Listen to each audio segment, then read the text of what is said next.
Pues otra vez damos gracias a Dios por el privilegio, la bendición de estar reunidos en línea con nuestros queridos hermanos allá en Altamira, Tamaulipas. Y bueno, vamos a iniciar el mensaje de esta mañana, solamente por la gracia de Dios. Vamos a iniciar y quiero empezar con lo que habla el apóstol Pablo allá en Romanos, capítulo 12, versículo 1, donde dice: os ruego por las misericordias de Dios que presentéis vuestros cuerpos en sacrificio vivo, santo, agradable a Dios. El apóstol establece por lo menos dos situaciones ahí. Por un lado, la misericordia de Dios, una misericordia que es inmensa, una misericordia que a veces sale totalmente de nuestro entendimiento.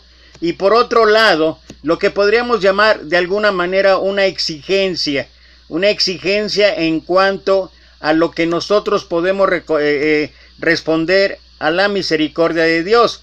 Y la forma es, básicamente, el sacrificio vivo, santo y agradable, se refiere casi específicamente a la obediencia que debemos a nuestro Dios.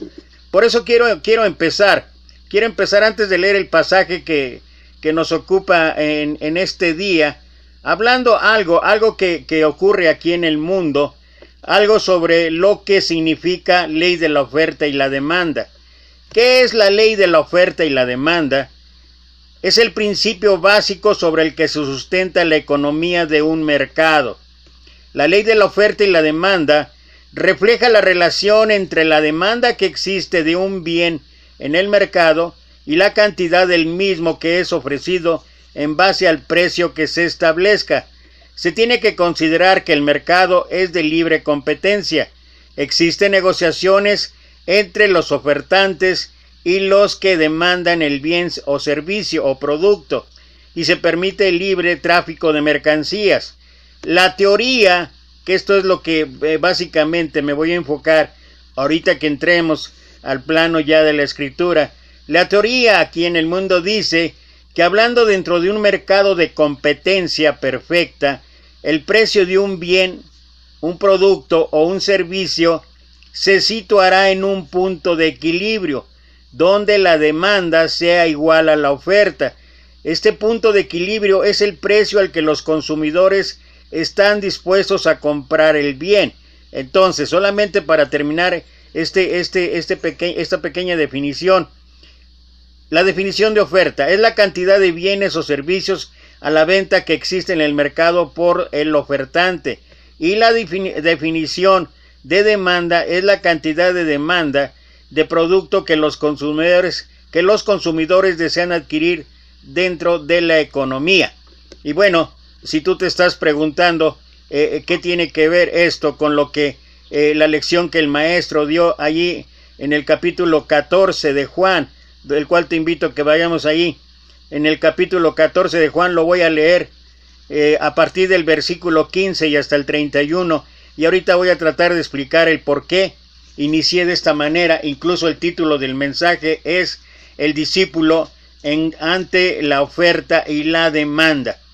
Dice Juan capítulo 14 versículo 15: si me amáis, guardad mis mandamientos, y yo rogaré al Padre y os dará otro consolador, para que esté con vosotros para siempre, el Espíritu de verdad, al cual el mundo no puede recibir porque no le ve ni le conoce, pero vosotros le conocéis, porque mora con vosotros y estará con vosotros. No os dejaré huérfanos, vendré a vosotros. Todavía un poco y el mundo no me verá más, pero vosotros me veréis, porque yo vivo, vosotros también viviréis. En aquel día vosotros conoceréis que yo estoy con mi Padre, y vosotros en mí, y yo en vosotros. El que tiene mis mandamientos y los guarda, ese es el que me ama, y el que me ama será amado por mi Padre, y yo le amaré y me manifestaré a él. Y bueno, voy a leer aquí en principio hasta aquí, y vamos a tratar de escudriñar, de analizar un poquito. Y bueno, regresando a la manera en que empecé, independientemente del versículo que cité del apóstol Pablo, bueno, lo que podemos ver lo que podemos ver en este pasaje, o lo que estaremos viendo en este pasaje, es que a diferencia de esta vida, a diferencia de este mundo, cuando nosotros hablamos de oferta y demanda, por llamarlo de una manera, es que en el caso de Dios para con nosotros no hay posibilidad tal vez que lleguemos a un punto de equilibrio entre lo que el Señor nos ofrece, o sea, lo que podría ser la oferta, y lo que Él demanda de vosotros. Pero principalmente la falla vendría de parte de nosotros, porque el pasaje habla ahí acerca de amar al Señor, y la manera de amar al Señor es guardando sus mandamientos, y todos de una u otra manera intentamos, aunque realmente a veces no lo podemos conseguir o no lo podemos lograr. Pero esa es la gran diferencia entre esta vida y lo que el Señor nos ofrece, porque el Señor no se va a cansar jamás de estarnos dando lo necesario para que nosotros podamos disfrutar de esa misericordia, de ese amor, de esa compasión, y lo único que Él demanda de nosotros es tener obediencia. Y bueno, estamos ahí en el pasaje, ya lo leímos. ¿Te ha pasado alguna vez que compartes mucho tiempo con una persona, vives experiencias especiales con ella, y de un momento a otro ya no está, o sientes que la estás perdiendo? ¿Qué sentimientos quedan flotando en el corazón por su ausencia? Triste sensación de abandono, de soledad, y si esa persona ha significado mucho para ti y has puesto en ella mucha esperanza, es muy posible que sientas miedo de lo que ha de venir ahora que ya no va a estar. Y yo creo que el mejor ejemplo que podemos llevar en cuanto a esto, o tomar en cuanto a esto, es una relación de pareja. Puede ser una relación de un matrimonio o una relación incluso de noviazgo. Se acostumbra uno tanto a la persona que cuando por cualquier circunstancia, causa, no voy a entrar en Honduras con eso, pero se tienen que separar, y si ha significado mucho para ti, es obvio que vas a pasar momentos de tristeza, momentos de sensación de abandono, de soledad y algunas cosas más. Estos sentimientos de tristeza, abandono y miedo eran los que abrumaban a los discípulos de Jesús cuando se acercaba la hora de su muerte. Jesús conocía claramente el estado de ánimo de sus amigos y sabía del riesgo que corrían por causa de la tristeza. Y por eso les anima a que confíen en sus palabras, a que retengan las enseñanzas que han recibido. A veces nosotros nos ocurre algo semejante. Nos agobia la tristeza por diferentes circunstancias y sentimos como que Dios se ha ido de nuestro lado, y entonces somos tentados a quebrantar sus mandamientos.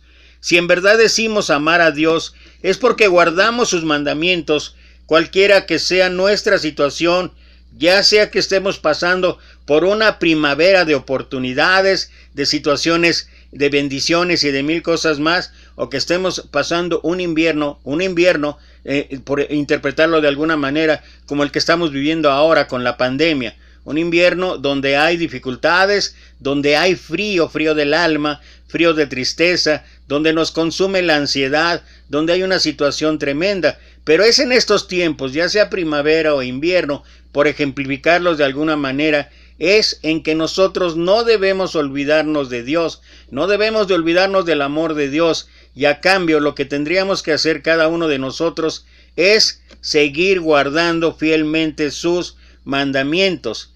Jesús conoce claramente nuestro estado de ánimo y nos alienta hoy a que confiemos a su palabra y retengamos las enseñanzas que hemos recibido.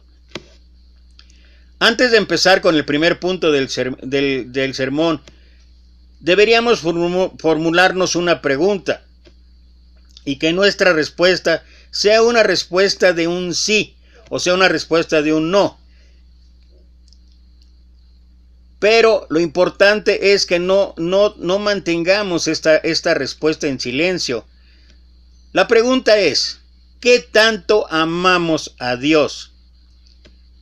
Pues bien, hoy veremos lo que nos dice la Biblia acerca de lo que significa amar a Dios y los resultados de amarlo no a nuestra manera, que esa es una circunstancia que tendremos que reflexionar y considerar, sino a su manera. Reflexionaremos en primer lugar sobre la demanda, por eso hablaba yo de la oferta y la demanda, y en segundo lugar sobre la oferta. Un principio que orientará nuestra reflexión. Nuestra obediencia a la palabra de Dios es la prueba de que le amamos, y si obedecemos su palabra, Él nos amará y se manifestará a nosotros. Por eso, de alguna manera, tratar de ejemplificar esto a través de la oferta y la demanda. Primero, ¿cuál es la demanda que existe o que debería ser en este caso para nosotros? Dice el Señor en dos ocasiones, en el versículo 15 y en el versículo 21 que ya leímos, perdón, si me amáis, guardad mis mandamientos. Esto es obediencia. Jesús nos propone una condición aparentemente simple, pero que sabemos que cuesta mucho, y nos dice que la evidencia de nuestro amor a Él es guardar sus mandamientos. La verdad es que el amor es algo que exige evidencias. Algo especial tiene el amor. No se deja disfrazar solo de palabras, exige ser vestido con hechos que los demuestren. Así es como funciona el amor. El amor son hechos. Por ahí dicen, obras son amores y no buenas razones. Lo cierto es que si yo digo amar a una persona, tengo que mostrarlo a través de mis actitudes, a través de mis hechos, a través de mis acciones. Y en el caso de Dios es igual. Si yo digo amar a Dios, tengo que mostrarlo a través de la obediencia que yo tenga a sus principios y a lo que establece Él en su palabra bendita. La fuerza de los hechos. Las palabras, nuestras palabras muy bonitas y todo, pero igual se las lleva el viento. Pero las demostraciones de afecto quedarán ahí como un recordatorio permanente de que el amor realmente ocurre o sucede. Y Jesús, por supuesto, no se deja, y perdón la expresión, no se va a dejar calentar el oído, no se deja enredar con nuestras palabras. Si me amáis, si dices que me amas, demuéstralo. ¿Cómo? Guardando mis mandamientos. Además, ahí hay otra circunstancia adicional, que significa que Dios y nuestro Maestro saben lo que nosotros tenemos dentro de nuestra mente, pero sobre todo también dentro de nuestro corazón. Él lo sabe, Él nos ve. Así es que a pesar de que de boca o de externamente podamos decir que lo amamos y no lo estamos haciendo de verdad como Él lo demanda, entonces probablemente es que se va a ver reflejado en no seguir sus mandamientos. La obediencia, el cumplimiento de su palabra es la evidencia física de nuestro amor. Bueno, es posible que algún cántico u oración muestre o despierte al Señor interés y hasta le conmueva.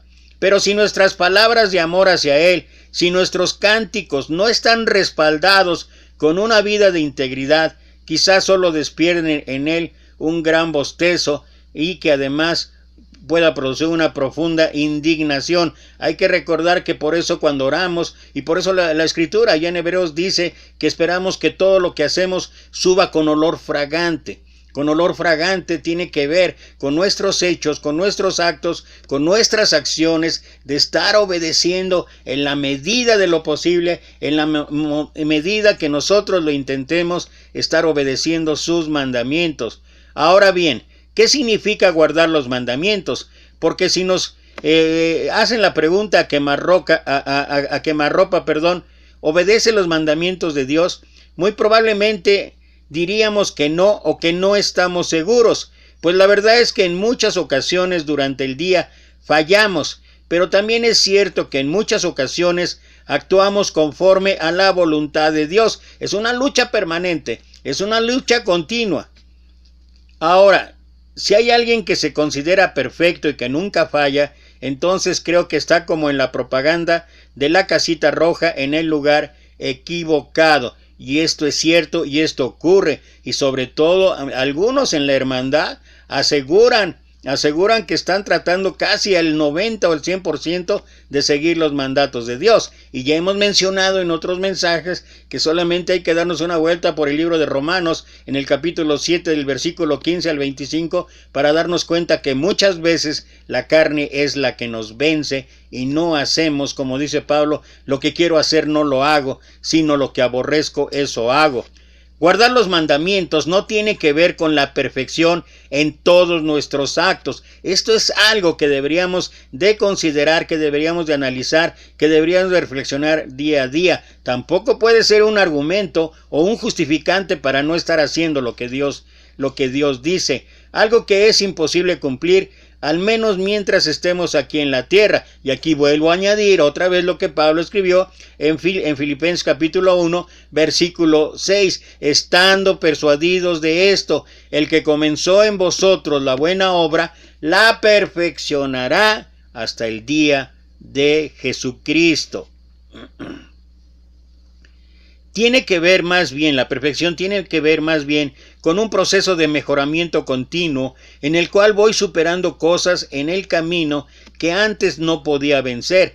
Pero esa victoria que obtenemos no es gratuita. Sabemos que es costosa porque significa la renuncia a nosotros mismos, despojarnos de nuestro ego a fin de que sea el rostro de Dios el que resplandezca. Significa luchar y eso no es fácil. Recuerda Lucas 9:23 y decía a todos: si alguno quiere venir en pos de mí, niéguese a sí mismo, tome su cruz cada día y sígame. Y luego en Gálatas capítulo 2 versículo 20 Pablo establece: con Cristo estoy juntamente crucificado y ya no vivo yo, mas Cristo vive en mí, y lo que ahora vivo en la carne, lo vivo en la fe del Hijo de Dios, el cual me amó y se entregó a sí mismo por mí. El amor. Y para luchar necesitamos tener una motivación, de lo contrario nos vamos a rendir. ¿Cuál sentimiento podemos pensar que es el más poderoso motor para el cambio en una persona? Por supuesto que es el amor. Cuando amamos y nos sabemos amados, se crea un poderoso ambiente para crecer, un hábitat propicio que desencadena cambios de forma fluida. Dice el Señor: si me amáis. Nótese que Jesús incluye intencionalmente el amor como un sentimiento que debe motivar nuestra obediencia. No es la fría orden de un empleador a su empleado, es más bien la cálida instrucción de alguien que nos ama y que quiere lo mejor para nosotros. Y la verdad es que Jesús da en el blanco del asunto. Para obedecer es preciso primero amar, porque amamos aquello que logra conmover nuestro corazón desde lo más profundo. El desafío que Jesús nos hace, pues, es monumental. Amar su palabra, cuestión por los demás, compleja, porque con mucha frecuencia ella se opone a nuestros impulsos, y ese conflicto entre lo que quiero hacer contra lo que no quiero hacer, o lo que la palabra espera que haga, solo se resuelve solo lo resuelve el amor. Ante todo, tened entre vosotros ferviente amor, porque el amor cubrirá multitud de pecados. Es un ejemplo de lo que el apóstol Pedro escribió ahí en su primera carta, capítulo 4, versículo 8. Cuando amamos la palabra, la obedecemos y entonces amamos al Maestro. Ya hemos dicho que obedecer la palabra no es fácil, es más, prácticamente sería imposible si no contáramos con la ayuda de Dios. Esto nos introduce al segundo momento o al segundo ejemplo de lo que estábamos hablando, o lo que iniciamos pensando en la oferta y la demanda. La oferta.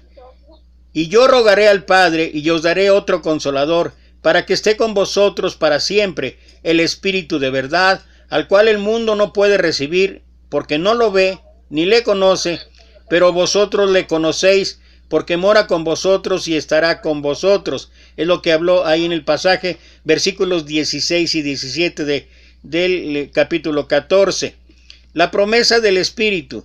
La oferta de Dios para permanecer en su amor es el Espíritu Santo. Sin su ayuda, sin su respaldo, no sería posible la obediencia, y se da aquí una especie de relación recíproca. A mayor obediencia, mayor presencia del Espíritu y viceversa. Es algo que funciona de ida y vuelta.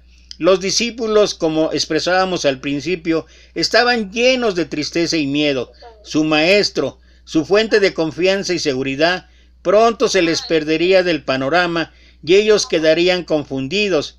Y en medio de este paisaje sombrío, Jesús les prometía que no iban a quedarse solos, sino que enviaría un consolador para que estuviese con ellos para siempre. Todavía un poco y el mundo no me verá más, pero vosotros me veréis, porque yo vivo, vosotros también viviréis. Es lo que habla el versículo 19. En sus palabras, Jesús nos dice que los discípulos podemos llegar a verle, aunque su presencia física no esté entre nosotros. Y este avistamiento de su presencia del que habla no es físico, sino espiritual. No alude a verlo con nuestros ojos externos, sino con nuestros ojos internos. Hablamos precisamente del corazón. Entonces, cuando ponemos su palabra por obra, cuando la obedecemos, podemos ver que está actuando en nuestra vida. Nuestro corazón puede sentir su presencia, su respaldo, su fortaleza y también su complacencia en nosotros. De igual forma, cuando hemos actuado mal, cuando hemos menospreciado sus mandamientos, entonces sentimos el vacío de su presencia, como que ya no está, como que ha decidido esconder su rostro de nosotros. Si la obediencia es la evidencia de nuestro amor a Dios, el Espíritu Santo es la evidencia de su amor en nosotros. El que tiene mis mandamientos y los guarda, ese es el que me ama, y el que me ama será amado por mi Padre, y lo amará y me manifestaré a él. Es lo que dice ahí en los versículos 21. Vivimos en un mundo vivimos en un mundo que niega la existencia de Dios, simplemente porque no lo ve. Así somos los seres humanos. Queremos las cosas tangibles, queremos las cosas que podamos ver con estos ojos físicos, bueno, yo con medio ojo, queremos tocar, queremos sentir de una manera física, material, palpable su presencia, y eso es lo que nos lleva, o que lleva a mucha gente, como no se ve Dios como ellos piensan, por eso es que dejan o se alejan de Él. Y este anuncio que hace Jesús de que sus discípulos lo verían en tanto obedecieran su palabra, era algo que ellos simplemente no podían entender. Por eso Judas, y Juan aclara que no era el Iscariote, le preguntaba: pero Señor, ¿cómo es eso de que te manifestarás a nosotros y no al mundo? Explícalo, porque no cabe en mi mente. ¿Cuál sería la evidencia de que estás presente en nosotros? Esto era algo que ellos no entendían en su momento, pero que lo iban a entender posteriormente, y lo entendieron. Como vemos la historia desde que nació la iglesia, allí en la iglesia cristiana del Nuevo Testamento, allí en Pentecostés, en el año 33, después del discurso de Pedro, lo pudieron ver ya de una manera física, palpable. En aquel día vosotros conoceréis que yo estoy en mi Padre, y vosotros en mí, y yo en vosotros. Hay cosas que tampoco hoy entendemos, pero que vendremos a entender después. A veces queremos tener el mapa completo de lo que ha de venir, y eso hace que nos llenemos de impaciencia, y este es un arma que usa Satanás en contra de nuestra fe. Nuestra mente es limitada, y no sabemos por qué a veces ocurren cosas en nuestra vida que parecen no tener sentido, y en las cuales parece que Dios se ha perdido del panorama. Pero es cierto, Dios no nos ha traído a morar en medio de tinieblas, a descubrir el mundo como a tientas o a ciegas. El hecho de que tengamos limitaciones para comprender algunas cosas no lo hace a Él injusto, porque entre otras cosas nos ha dicho que Él es luz, y que tenemos aquí en la Biblia la palabra profética segura. Eso es lo que escribe Pedro en su segunda carta, capítulo 1, versículo 19. Lámpara es a mis pies tu palabra y lumbrera para mi camino. Eso es lo que habla el salmista. ¿Y cuántos de nosotros no necesitamos en estos tiempos difíciles, en estos tiempos de pandemia, en estos tiempos de una aflicción económica, de salud y de muchas cosas más? Necesitamos una guía que significa que podamos observar y poder ver el camino por el que seguiremos andando. Entonces, lo que Dios ha trazado para nosotros es más bien un plan precioso que espera que vayamos descubriendo poco a poco. Y plan no es plan si no tiene sus reveses o si no tiene sus tropiezos.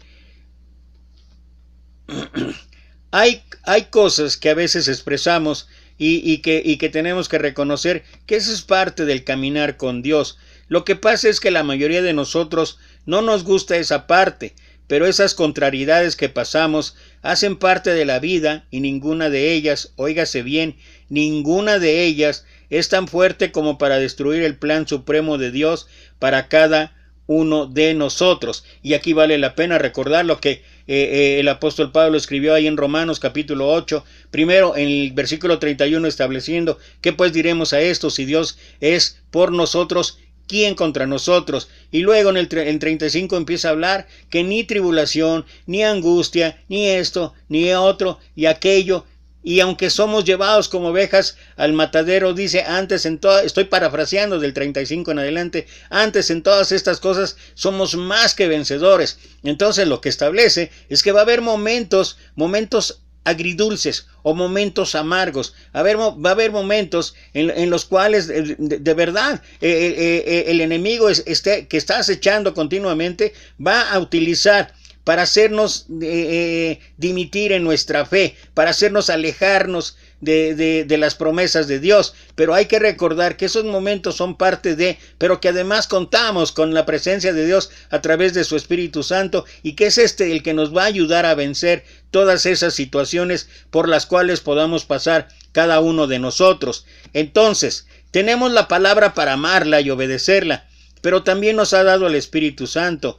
El que ama mi palabra, el que me ama mi palabra guardará, y mi Padre le amará, y vendremos a él y haremos morada con él. Esa fue la promesa ahí en versículo 23. Imagínense que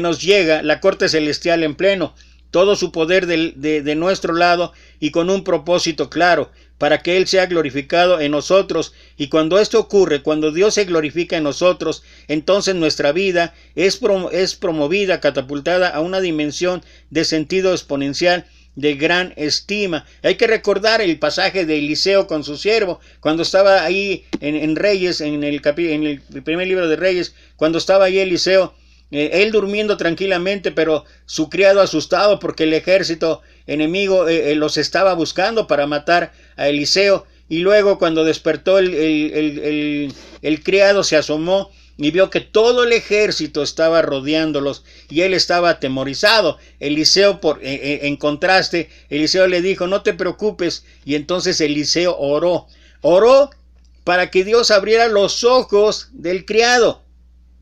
Y cuando el criado abrió los ojos espirituales, los ojos que solamente nos hacen ver las cosas celestiales, entonces vio que atrás del ejército humano contrario estaba una multitud de ángeles, un ejército celestial que era el que los iba a proteger. Y del mismo modo, cuando estamos enfrentando problemas serios, cuando estamos enfrentando situaciones difíciles, cuando estamos con una condición de angustia, de temor, de tristeza, de sufrimiento inmenso, es cuando más tenemos que abrir los ojos y escuchar a Pablo ahí en su segunda carta a los Corintios, capítulo 4, versículo 16 en adelante, nos dice: no mirando las cosas que se ven, sino las que no se ven, porque las cosas que se ven son temporales, pero las que no se ven son eternas.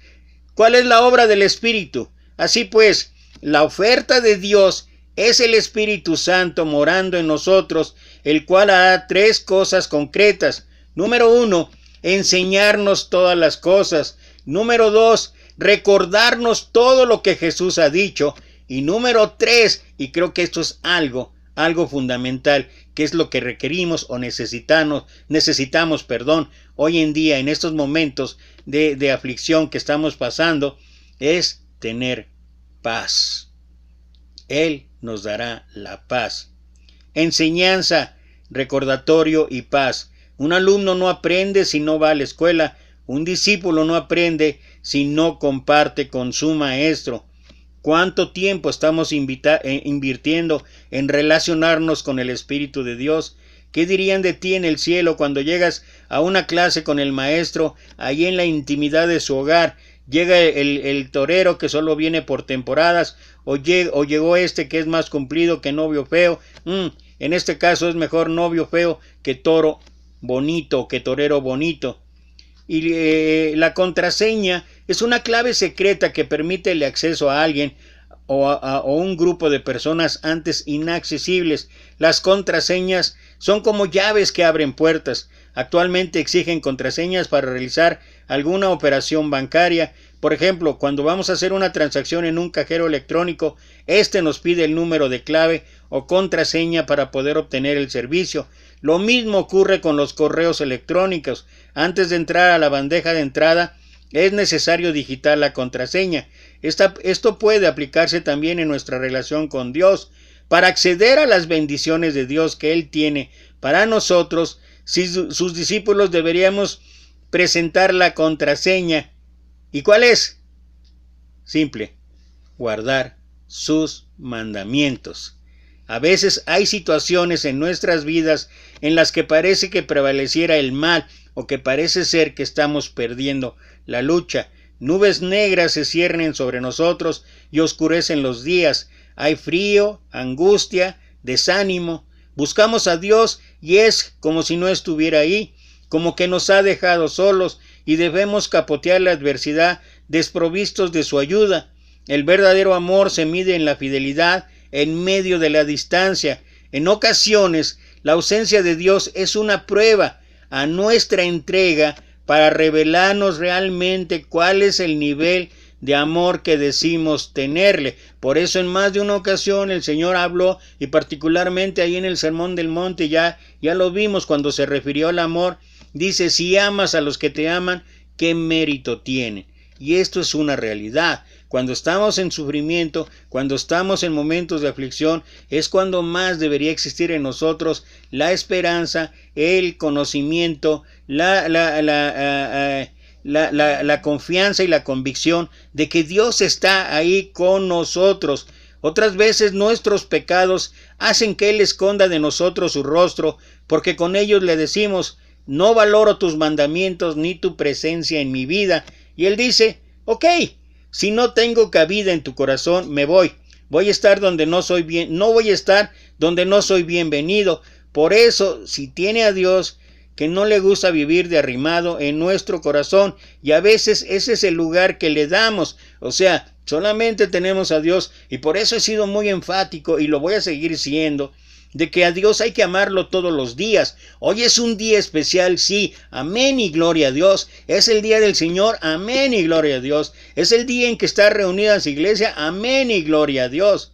Pero no es posible también que hay ocasiones en que pensamos que nuestra vida se centra solamente en el domingo, estar 2 o 3 horas juntos, para que después en el resto de la semana o en el resto de nuestra vida prácticamente Dios solamente sea una parte, casi como si lleváramos un artículo con nosotros, y las cosas no son así.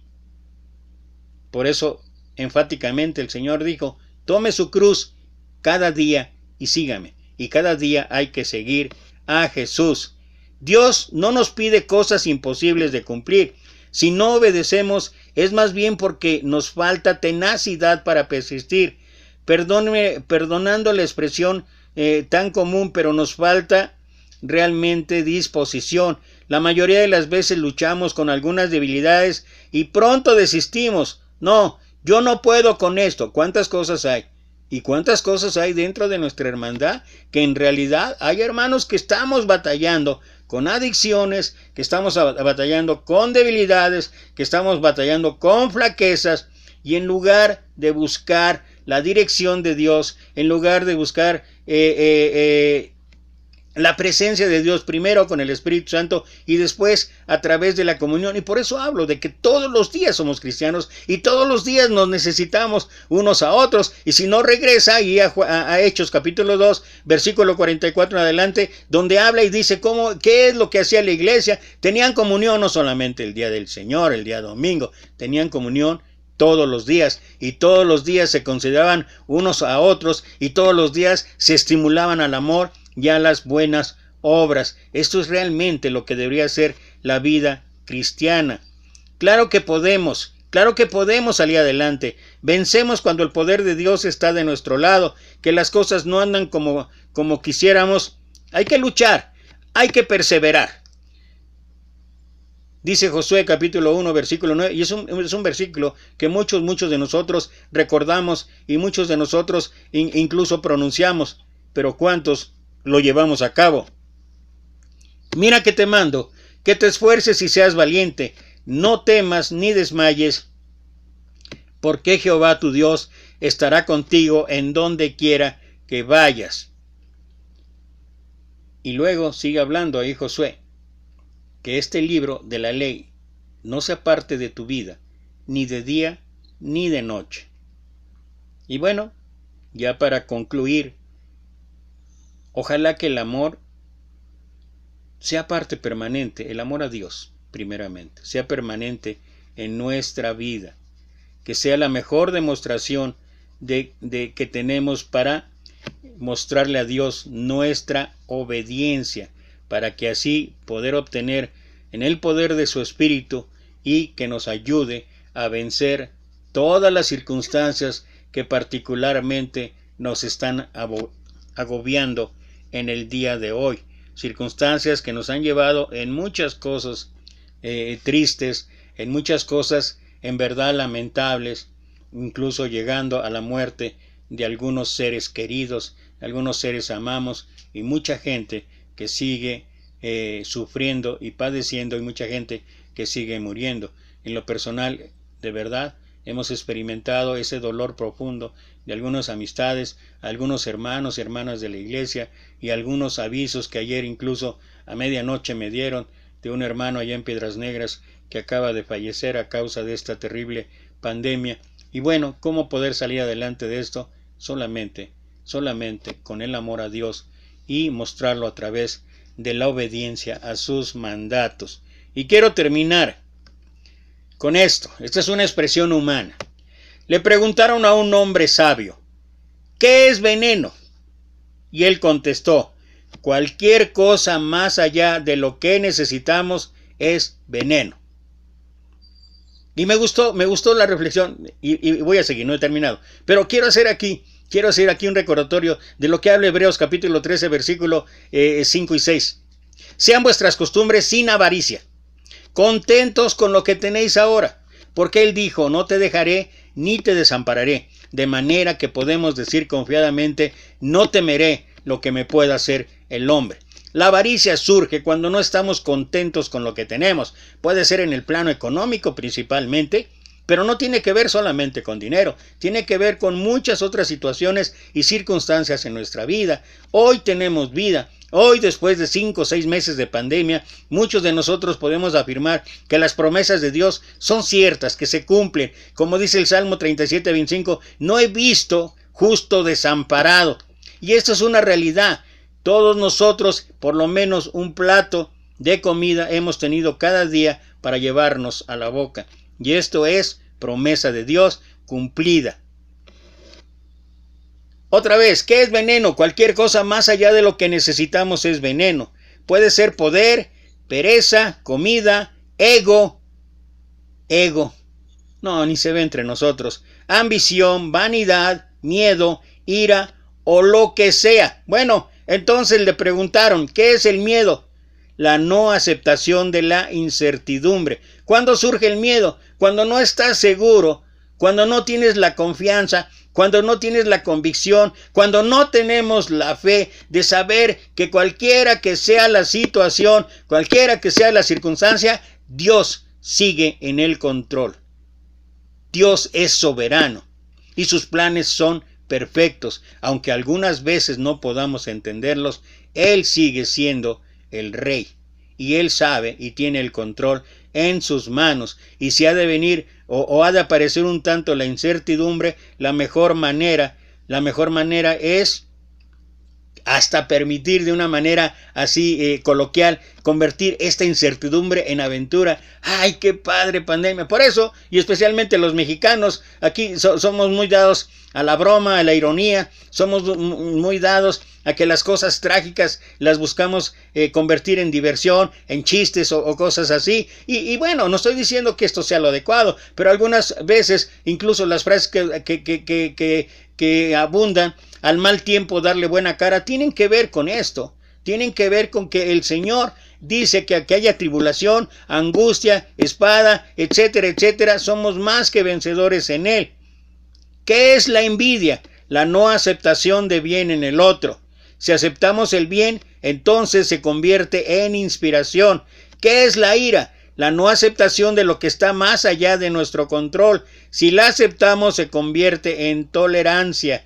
¿Qué es el odio? La no aceptación de la gente tal como ellos son. Si la aceptamos incondicionalmente, y con esto estoy prácticamente terminando, si la aceptamos incondicionalmente, entonces esto se convierte en amor.